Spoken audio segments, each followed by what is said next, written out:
Good morning, YouTube. Getting ready to record this is the last recording of 2025. Paul is here with me today. Ready? Okay, here we go.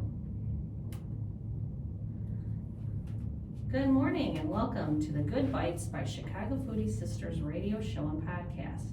This food-focused show highlights the people that bring delicious food to us, some of the food happenings in Northwest Indiana and beyond, and the ways that food brings us together. I'm Paul Steinweg and I'm your host. I'm co-founder of the Chicago Foodie Sisters food blog and author of Unique Eats and Eateries of Indiana from Reedy Press. This show is brought to you by Albano's in Valparaiso. Thank you to Pasta Daddy Nick Albano for his support. Our intro music is provided by the talented Renell Scott. And thanks to podcast production assistant Eli Geyer for uploading the shows to podcast platforms so that you can listen in whenever you'd like. This show will rebroadcast on Saturday at 2 p.m. on WVLP 103.1 FM, and you can stream live at WVLP.org. You'll find a video of this interview on Chicago Foodie Sisters YouTube channel and Good Bites by Chicago Foodie Sisters Facebook page. And you'll also find the show on several podcast platforms, including Apple Podcasts and Spotify. So we are kicking off 2026 with a New Year's episode, and my husband, Paul Steinweg, is joining me in the studio today as we talk about some of our favorite bites of 2025, and I suggest some places you may want to visit in 2026. So before we get started, it's time for a little foodie recap of the past week. I've been doing that the last few months and sharing all of the good stuff I've been eating, so I'm gonna do one last one for the year. It's been a week of eating lots of heavy, rich stuff and sweets and just kind of a free-for-all with food. Meal times are kind of all out of whack around the holidays, so I think yesterday we pretty much ate leftover dips and desserts all day long. No regular meals. We gotta get back on track with regular. Start the meal planning, right, for 2026. Are you gonna do that? By meal planning, do you mean dieting? I don't know. No, just planning. No. Just planning on healthy meals. Doesn't have to be a resolution or a diet. It should be a lifestyle of planning healthy meals. Well, this past week has been a lifestyle of eat whatever you want and get away with it. Yep. So time to curb that, right? Are you gonna do meal planning in the new year? If by planning you mean more beef, yes. Okay, yes, you're a carnivore. We have 5 boys, all carnivores, so yeah, if you'll do the cooking of the meat or the grilling, then I'm all on board with that. If is a little word with good meaning. Yeah. Okay, well, let's do our foodie recap of the last week. So one day, our son randomly told me that he wanted to make some bread. He's never done it before in his life. I've only made bread from scratch one time and it didn't turn out good, so I didn't have much advice for him. He likes to make recipes from finding them on YouTube, from YouTubers that he watches and stuff he finds online. So he had been watching online and learned how to make bread that way. And so he got all the ingredients. He made 3 loaves the first day, and they were really impressive for his first try, weren't they? They came out good. Yeah, he did Very a really good job. for a first try.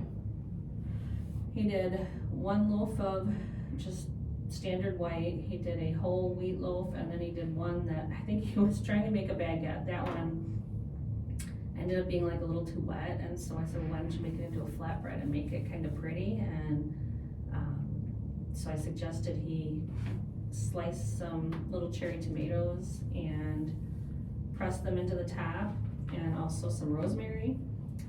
And so he did that, and that turned out really good. So it was kind of like a focaccia bread. It disappeared quick. Everybody had a piece of it.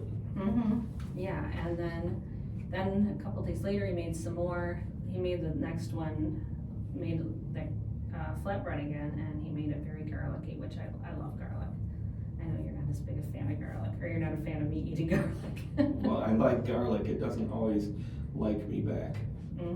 But having said that, I don't go as heavy on the garlic as you do.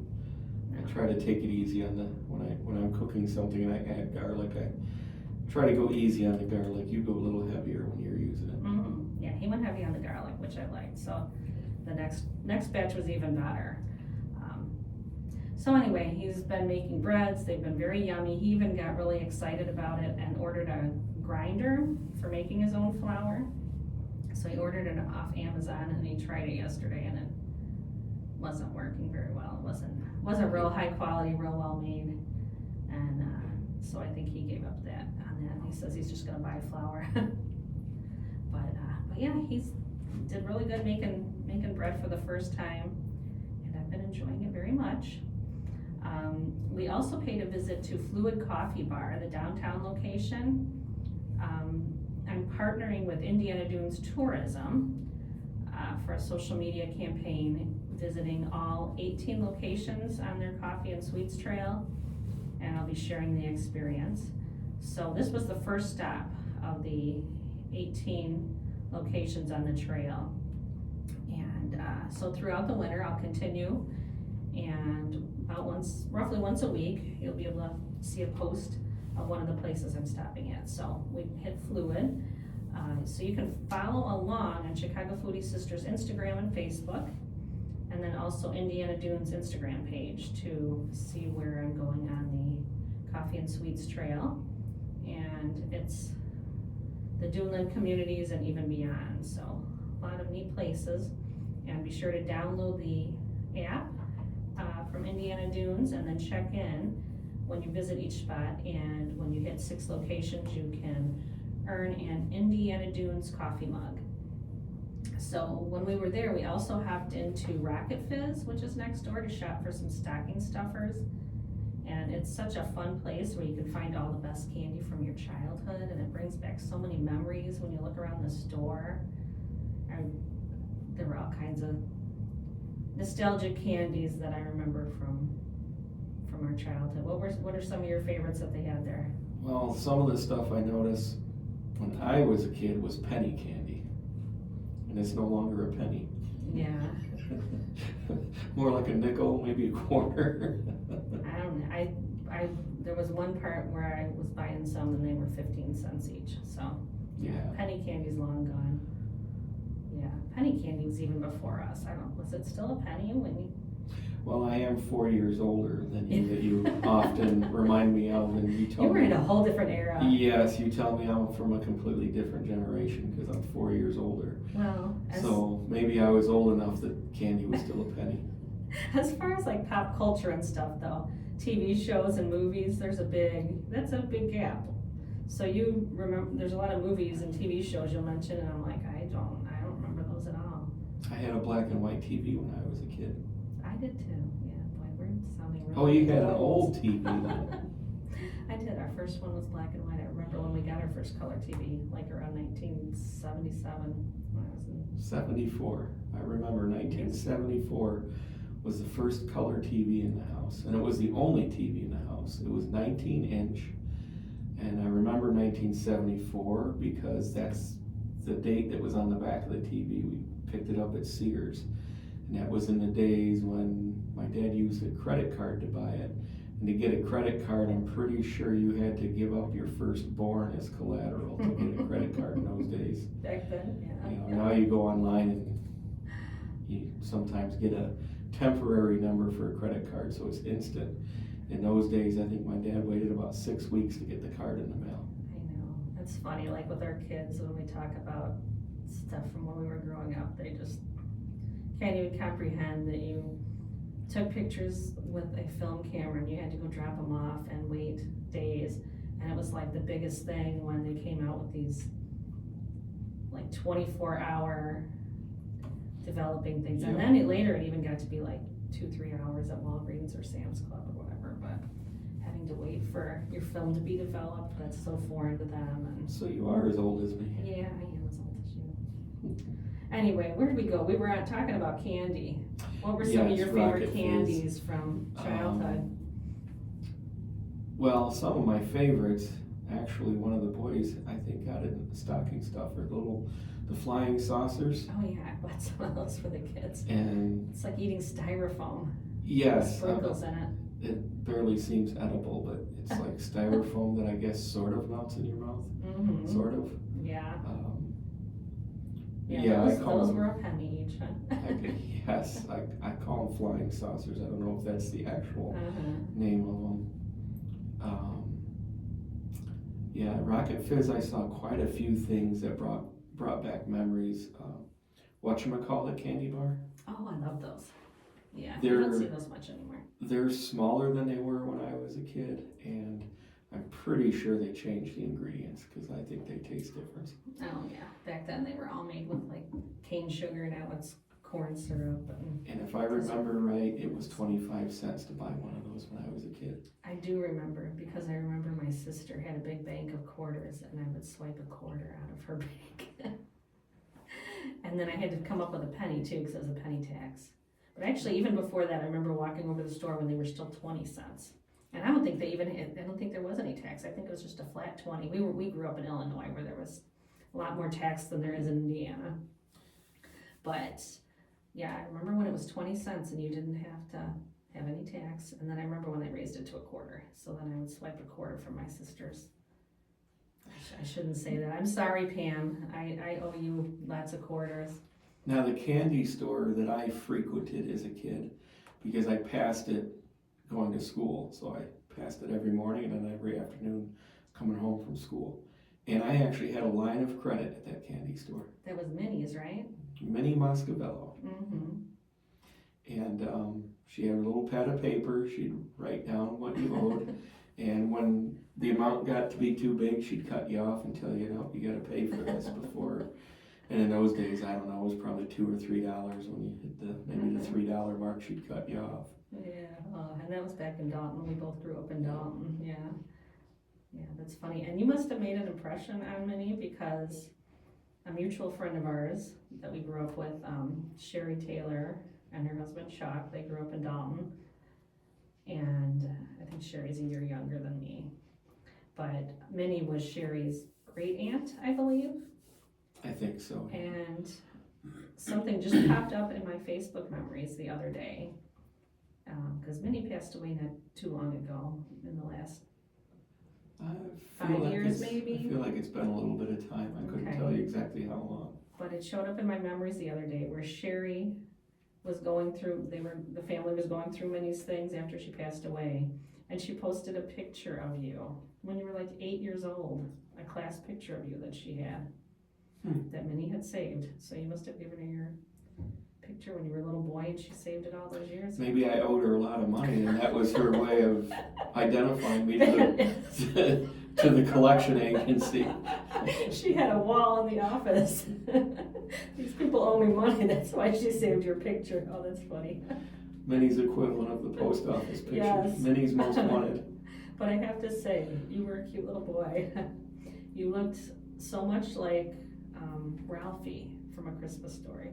First time I saw that movie and then saw your picture when you were a little boy. You had the glasses and the blonde hair. Yeah, you could be a little Ralphie. You could have been in the movie. So I was a cute little boy. You're a cute big boy now. Oh, okay. I'll take it. But as far as Rocket Fizz, some of the ones that stuck out for me that I remember Zots. Do you remember the Zots? I think it was like fizzy inside, so you would bite into it and it would. I do remember that. Fizz, yeah. And the Pop Rocks that would fizz in your mouth too. And another favorite that I saw there on the counter, the Ice Cube candies. It's just a little block of chocolate. Remember those? Yeah.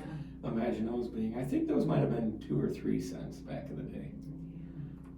Maybe even a nickel. I don't know. Or maybe they went up from 3 cents to a nickel. Yeah, I don't know what they were on. I didn't see what the price was there, but I used to buy those and then I would put them in my pocket and then I would go later and they'd be melted. Good thing it was in my front pocket, not my back pocket. Anyway, so yeah, I don't know, lots of yummy. The Goo Goo Clusters was another one in the bun. Those I like. My dad always used to get those. So yeah, they have all the good novelty and nostalgic candies there. So if you haven't been into Rocket Fizz, check it out in downtown Valparaiso. They also have are they called Ritter Sport?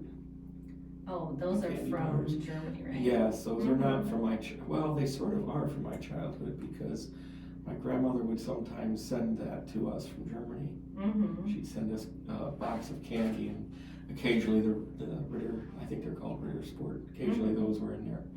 And they're a little bit easier to find now, but when I was a kid, you couldn't get them. You had to know someone in Germany to get them. I don't know if they even sold them in the U.S. in those days. Yeah, I remember we would go to, when we were dating, your dad liked a place called the Heidelberg in, was that Elmhurst, Illinois? It was close to Elmhurst. I thought Yorkville, maybe. Yeah, it might have been Elmhurst. I'm not sure now. Yeah, but it was a German deli on the first floor, and then a restaurant in the basement, the Rathskeller. And then they had all the imported candies and beers there.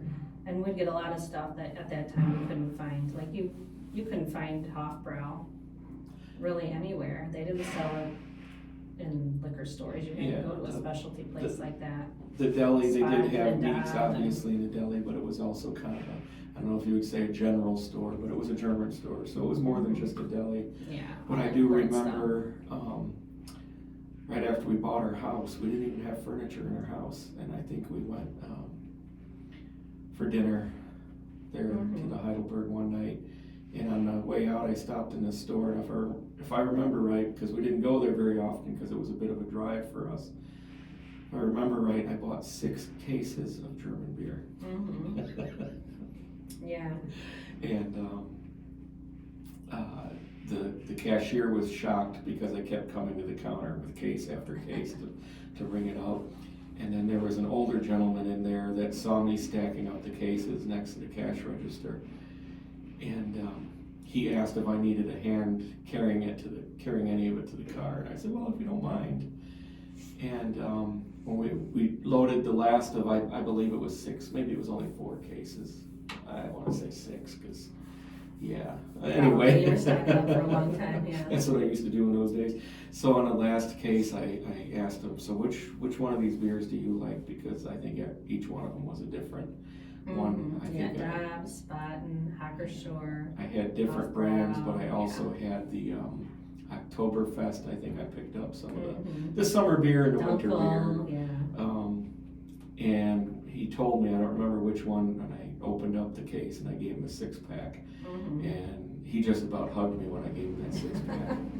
And I don't know if it's because he really liked that beer, or I thought maybe because I was giving it to him outside, his wife wasn't aware, so maybe he was excited that he was getting some beer she didn't know about. Oh, yeah. Good old Heidelberg.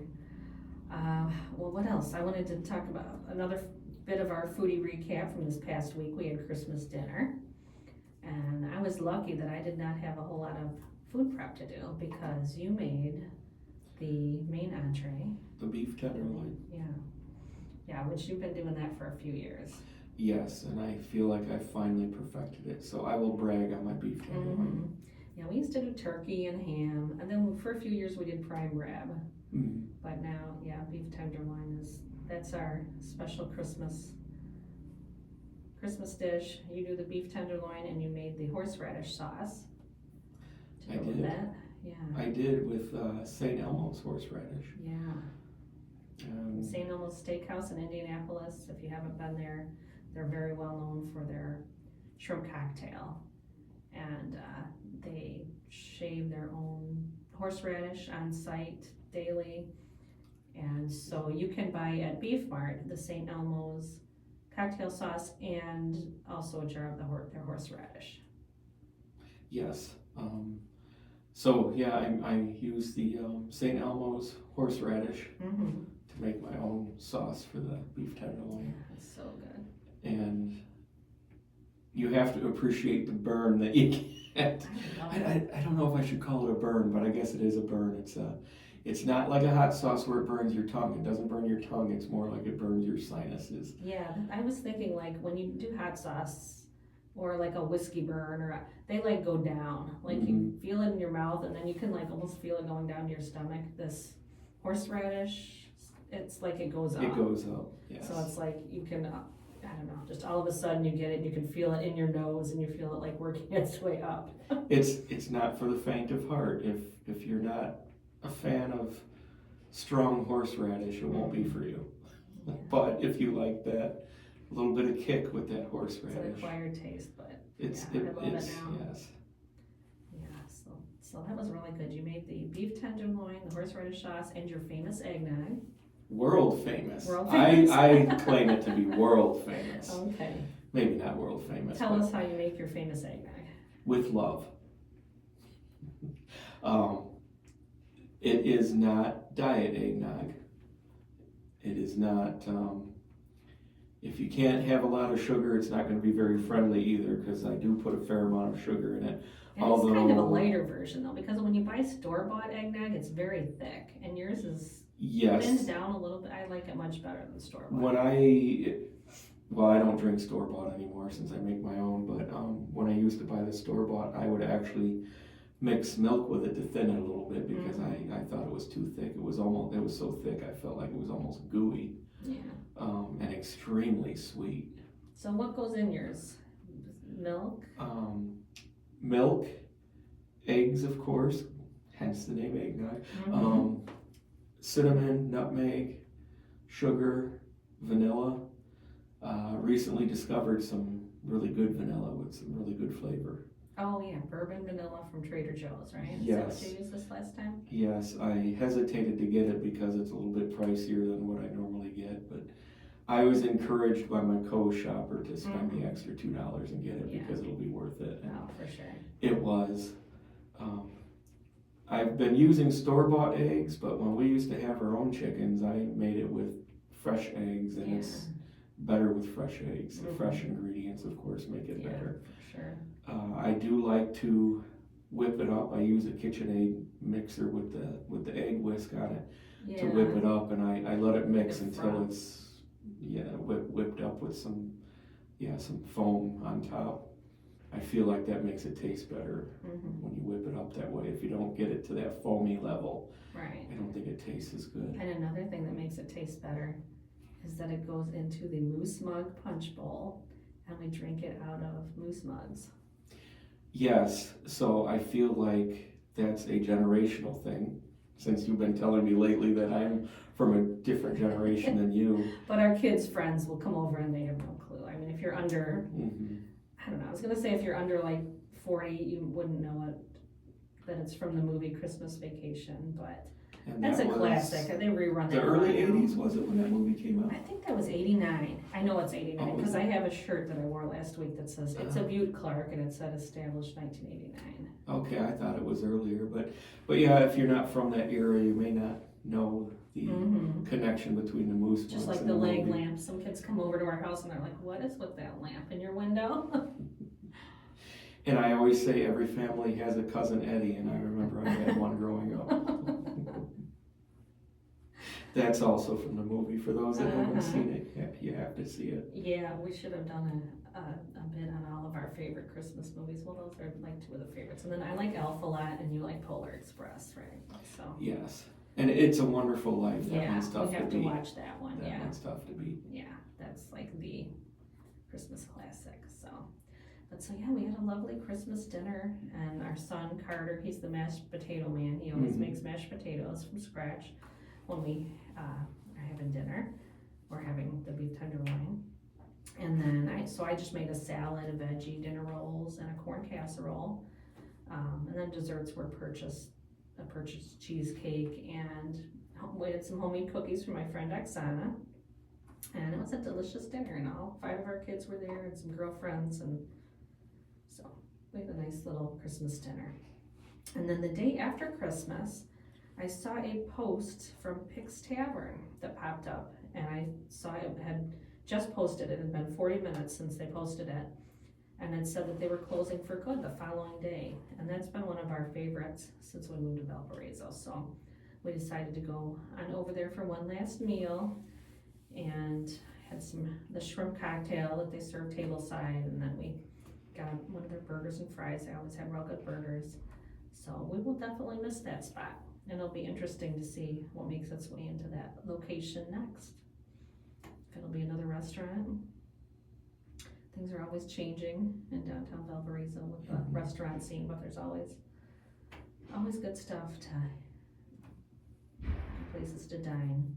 There's always some sort of growth going on downtown. Yeah. And I really like to see that because it's sad to see a good place close, but it's also exciting to see another place take its spot. Yeah, exactly. And this place was there 15 years, which that's a long time for in the restaurant business. It is. Yeah, so we wish them well, and we will miss Pig's Tavern. We popped in there at the Popcorn Festival. We were looking at all the fattening fried stuff, and the lines were so long, we're like, let's just pop into a restaurant and eat. And so we stopped at Pig's on Popcorn Day, and I had salmon instead of eating fried. It was good, instead of eating, deep fried everything. So, but yeah, so good luck to the people at Pig's. We enjoyed our time there.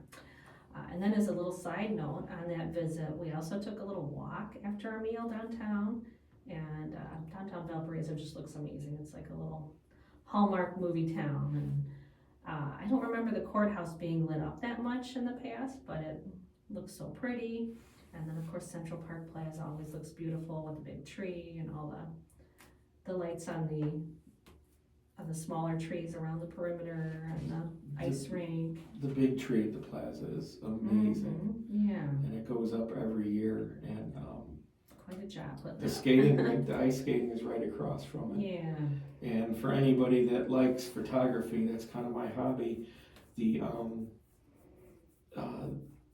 glass balls on the tree have really nice reflections in them, and I like to get up close, and rather than taking a photo of the skating rink directly with everyone skating around, I like to take a photo of the reflection off of the Christmas decorations hanging on the tree. Yeah, that's a nice picture spot. The round decorations give a nice little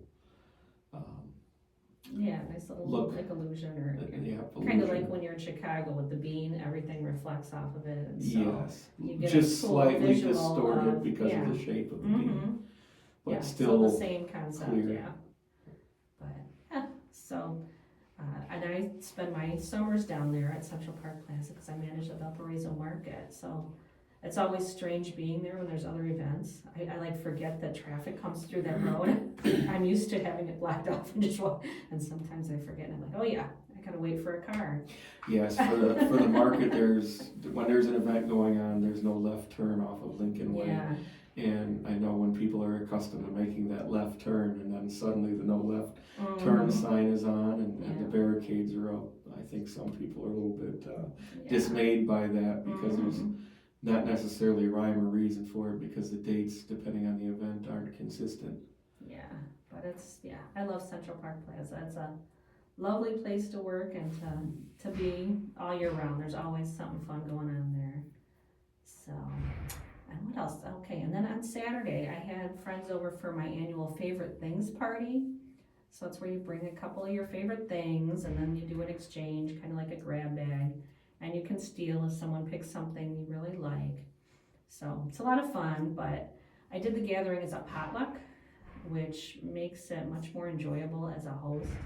So that way I'm not spending hours and hours preparing all the food by myself. I still do a few things, but then everybody brings a dish, and I love to see what everybody brings and try different dishes. So among the goodies we had were homemade pierogi. My friend Stacy makes homemade pierogi with her family every year. So she's come a couple times, and she always brings the homemade pierogi, which is yummy. We had chicken soup, we had a salmon dip, an interesting wasabi sesame seed cream cheese dip that my friend Ann made that kind of has that sushi. You could probably put like salmon or shrimp or add something else to it as well to make it kind of like a sushi dip. And then somebody made a BLT dip that I really liked, and then there were lots and lots of cookies and homemade desserts too, so had lots of good stuff. That was so nice. Thanks to all my friends who visited for that party. Okay, so we've talked about the last bit of food quite a bit. So now let's move on to the actual show. And Happy New Year to everybody, since this is going to be airing in 2026, the first show of 2026. I thought it would be nice to reflect on the last year and then maybe look ahead at some places to visit in the next 12 months. So first, I thought maybe I would try and mention 52 places, so a new place to visit every year, but there's no way I could fit that in an hour. So we'll talk a little bit about last year, and then I'll give you a handful of places to visit in 2026 if you're looking for some new restaurants. But so 2025, I scanned back through my photo library this past year to pull out some foodie highlights. I didn't get too far in, I got through the spring, so let's go through a little bit of those. I went back to January. One of the first places we went this year that was a new place to us was Big Time Burgers and Brews in Portage, and you and I went there together, and yeah, good. I remember they had real good burger, Mm-hmm. and it was very snowy and it was quiet in there, and but that's a nice spot if you're looking if you're a craft beer person and like burgers. Big Time Burger and Brews. You got anything to add about that place? That was quite a while back. You remember that one? Sort of. I remember it was a good burger. I don't remember a lot of details. Mm-hmm. I have people to remember the details for me. Yeah. Okay. And then another one that we went to early in the year, Grand Mere Inn in Stevensville, Michigan. Yes, that was a nice place. Yeah, that was. The view of the lake. Well, we couldn't see the lake, could we? That was. Well, you talking about when we were sitting inside or when we parked in the lot? We got there when it was dark. It was almost dark, yeah. Anyway, it would be nice I'm sure you can see a beautiful sunset from there. I thought that was the place that had the bench seats outside facing the lake. Or am I thinking of something else? Yeah, I did, yeah. Well. Because I think we were there one time when it was snowy. Mm-hmm. We've only been to this place once. Okay, maybe we've This was a new place. driven past it. Maybe that's what I'm thinking but, of. But it's got that cool like old school supper club feel to it. I love places like that in the Midwest, and so we got there, and these supper clubs and these restaurants like this usually don't open till 4. Mm-hmm. And you go in the winter and it's dark almost dark when you're arriving, so you don't really get to enjoy the view and the ambiance, but when you get inside it's so cozy. I think supper clubs are also a generational thing. Mm-hmm. I know when I was growing up, I think they were a lot more common when I was a kid than they are now. But there's definitely a spot for them, even in today's world. Mm-hmm. And I think the people that go there are very intentional on going to supper clubs. It's a atmosphere that you don't find at just any restaurant. Yeah, I love the nostalgic vibe, and it's usually the dark wood, and there's a fire going, and I don't know, just a lot of friendly people. I love supper clubs, so that's what this reminded me of, Grand Mere Inn. And as far as the food, I had walleye, which was really good. I remember they had we had some real good stuffed mushrooms there too, which that's something you like. We get that a lot. Yes, I appreciate mushrooms, Mm-hmm. AKA fungus. Mm-hmm. Okay. Yeah. The fungus or fungi doesn't sound so appealing, No. but when they're well prepared, Yeah. they're definitely a treat. Just like the word gastropub. I don't like that word. I don't think gas should be in with food. I don't like that word. But I had a grasshopper pie for dessert there. That was so good. I love that minty, like ending the meal with something sweet and minty. Another place we stopped at that we were there for the first time was Chef Klaus's Country Kitchen in Mokina. So Chef Klaus's Beer Stube, we've been to many, many times. That's a favorite. They have the one in Frankfurt, and they did for a long time had one in, was it Piatone? I think they did have one in And because Piatone. we took your aunt when she was here from Germany, we took her there. But Chef Klaus's beer stew is really good. Good, all the German classics. Yes, the traditional, I call it the traditional German meals. Yeah. And beer. Mm-hmm. Yeah, so this was the same owner. It's Chef Klaus's Country Kitchen though. So it's like a breakfast and lunch spot, which we'd never been to before. And, but it was, so they have all the standard breakfast stuff, but you can also get schnitzel for breakfast. Yeah, that was. Schnitzel's your favorite. It is. I love schnitzel. Yes. So I got to have like schnitzel and eggs and hash browns, and it was like, you can't get better than that. That was so good. That was a really good meal. Agreed? Yes, a good meal and very filling. Yeah, it's. If I eat a meal like that, I skip lunch. Yeah. Yeah, it's brunch. Yeah, definitely. Yeah, fills you up for the day. But yeah, very good. I was so glad we stopped there, and it's a ways away, but if we're out in that area again, it's in Mokina, Illinois. Definitely recommend that for a breakfast spot. In January too, we were in Shipshewana for a couple days. So we were there I was doing book signing during the Ice Festival, and I love the Ice Festival. It's such a fun event. We've gone there many years when they do the ice sculpting around town and have some fun activities going on. And it's a very walkable area, so once you find your parking spot, you can just spend the entire day walking. Yeah, going from place to place, seeing all the ice sculptures. Then you do have to drive a little bit back down to get to where we always stay, which is the Blue Gate Inn.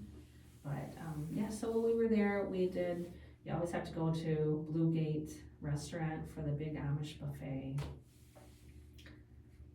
Good stuff there. Do you have a favorite thing on the menu there or on the buffet? I don't know if there's a favorite per se. I just really enjoy the buffet because it's not a small buffet by any means. And you can have the dinner buffet, but there's also a dessert buffet. With all the pies. So when we go there, I'm like a kid. I just want a little bit of everything. And I have to be very careful not to overfill my plate in my excitement because. Well, you're going to a buffet. How can you not? Yeah. You have to kind of just, give yourself permission to enjoy it. Yeah, I hate to say it. Probably not a good place if you're really on a dedicated diet. Yeah. Although it's not solely a buffet restaurant. I mean, some places are just buffet. They also have a menu you can order off of. You can get a single dinner, or they also do family style. So if you have a few people at your table and you want the fried chicken, you can do I was going to say their chicken is really good. Yeah, very tender, very moist, very tender. Yeah, with that crunchy outside too. Yeah, and I always love getting the dumplings. But yeah, so just all that yummy Amish specialties that you can get there. And then also at the Blue Gate Inn, we always stay there when we go to Shipshewana, and I love staying there because they have a breakfast buffet, but it's, and they have, the standard stuff. They usually have scrambled eggs and bacon and, what else? And then stuff like for the kids, like cereal and maybe some sweet rolls, but they also do some other things like, usually have some kind of breakfast casserole and maybe some kind of sweet, like apple cinnamon bread. All of the breads they're fresh baked Amish breads that they have there. And they also have an omelet station. So you can go and have a fresh made omelet. And I believe the majority of that is locally sourced. Yeah, all of it, yeah. That means it's fresh, and some of it's not going to have the preservatives like the store-bought does. The downside is you can't just let it sit when it gets home. Yeah. There's a timeline you have to use it, but it's all good stuff. But as far as a breakfast buffet, I mean, most hotels you go to, if they have breakfast included, it's not real extensive, and It's kind of the same, if usually a you're little staying there several simpler. days, it's the same thing. Where there, they switch it up to because we've been there multiple nights, and there'll be something the next day. Yes, they that's change new, their and breakfast menu. Yeah, and it's also fresh, so, yeah, so that's, yeah, yummy breakfast. Definitely, look, if you're gonna be in that area and stay and check out Blue Gate Inn. They also have the theater right next door, which the last few times we've been there, we've gone to some kind of show Mhm. at the theater right next door. It used to be a Hudson Museum, but, yeah, so, and one other place in Shipshewana that we went to that's so good is Shauna Ray's. That was the little, like, bakery cafe, just kind of, like, just outside of the main area. I think that's in an old house, right? Yeah, and we got like a shepherd's pie. Mhm. Oh my gosh, that was so good. And it was huge, so we like boxed it up and brought it, and I ate it for like 3 days. It was a after we large got home. portion, yes. And her cupcakes were delicious. So Shauna Ray's, yeah, so she's not Amish, but she just amazing comfort food. So, okay, let's see. As the year went on, Bergstein's New York Deli in Homewood. You weren't with me for that. I did not go to that one. I had been. Well, they used to be in Chicago Heights. They're in Homewood now. So they have. It's like a classic Jewish deli. So you can get like the lox and white fish salad, salmon salad, but then also the corned beef. And so they do, those nice piled high corned beef sandwiches on the rye that are so good. So that's in Homewood. If you like corned beef sandwiches, check them out. And then I met up with some friends, and we went right next door to Stony Point Grill, and that was my first time there. That's in downtown Homewood, and everything we had was good. I was with some friends, and so most of my friends know if they go out to eat with me, I have to take pictures of all the food, so I have to wait a moment. Everybody has to wait to take And their then first bite. and we always, most of my friends, we always like, we'll take a little scoop from everybody's plate just to try everything. So I got to try quite a few things, and I remember having, I think it was cod, some kind of fish that was really good. And then also chicken piccata is one of my favorite dishes that I'll get when I go to those places if they have it. And they had a really good chicken piccata and good desserts. So, and then, let's see, we did a trip, I don't remember where we were headed. Maybe we were headed to Indy. We stopped in Lebanon on the way. We hadn't been to Lebanon before. Mhm. And when we travel, I always love to hit a county seat so I can see I always love the courthouses. So Yes, Lebanon has a nice county seat. Mm-hmm. And then we usually will find somewhere around the courthouse square to eat or shop. And yeah, so Lebanon, and we've returned there since then. But Klutz Brewing, Yes. place we stopped at. We've been there a couple times now, and had a flight, and they have a really good award-winning pork tenderloin there. And it's huge. Mm-hmm. Yeah, as most of them are. And they had real good soups too. I think a couple times we were there and tried soups, and stopping there in the winter, and it was cold, and that was like just And the beer, spot. good beer. Yeah, Let's not forget the good beers, yes. And then while we were there, we also walked like just around the corner to a place called Four Fingers Distillery. Yes. Yeah, and it's in a cool historic building. We tried a flight, and we sat down and we discussed the name. So And- 4 fingers, I thought, was the amount of the pour in your glass. So Like it's 4 fingers high. 4 fingers Okay. high. And I thought, wow, 4 fingers, that's a tall pour. That's a big pour. Sounds like my kind of place. Yeah. And I believe it was the owner we spoke with explained to us where the name came from. Well, he stopped over, and yeah, And it had nothing to do with the only has size 4 of the fingers, Yes. yes, because like a saw accident when they were renovating the place, I Yes. believe is what it was. He was renovating, working on cutting some wood. And Yeah. So he only has 4 fingers, and that's why it's called 4 fingers. Yes. So a little bit different from what I thought the Yeah. meaning behind it was. Yeah, and then we look back at the logo, and you look at the logo, and it's a hand. It's a hand With 4 fingers. And I was so excited thinking that it was going to be a really tall pour Yeah. and like, that's the kind of place I wanna go to. Yeah.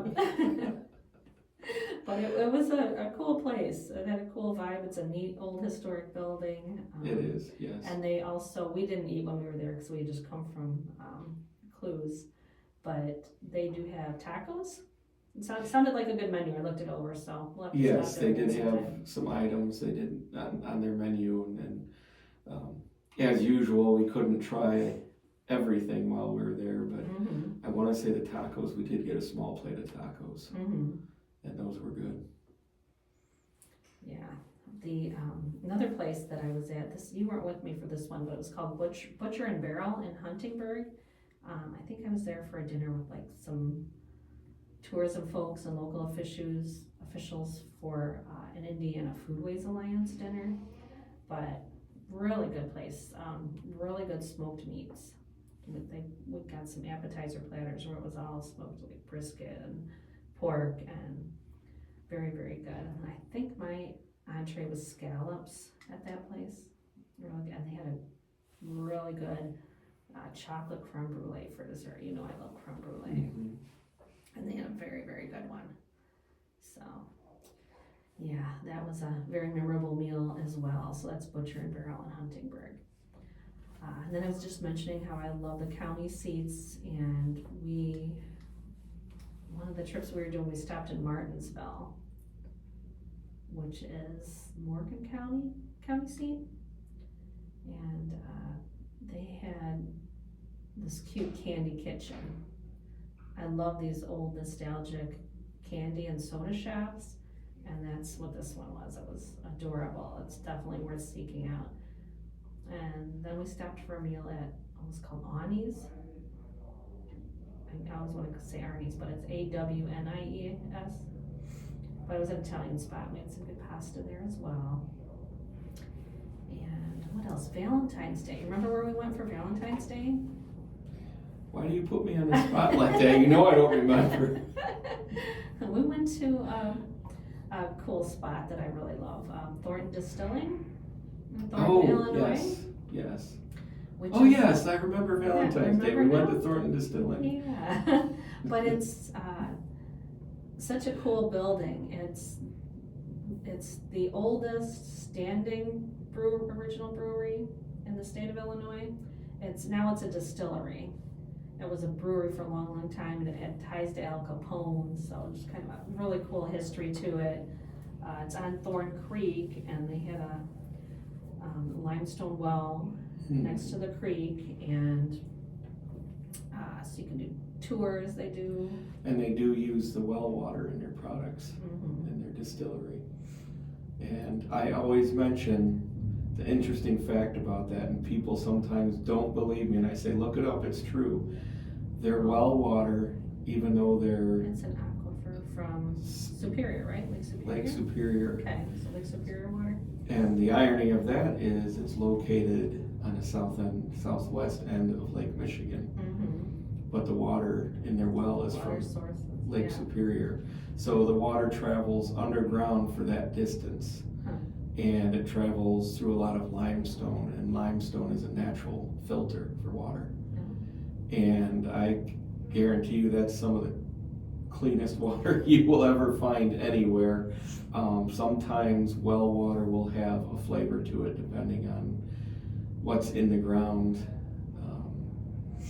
surrounding the well, but because this is limestone, it's very, very clean, very pure, and it doesn't have any distinct flavors to it that I noticed.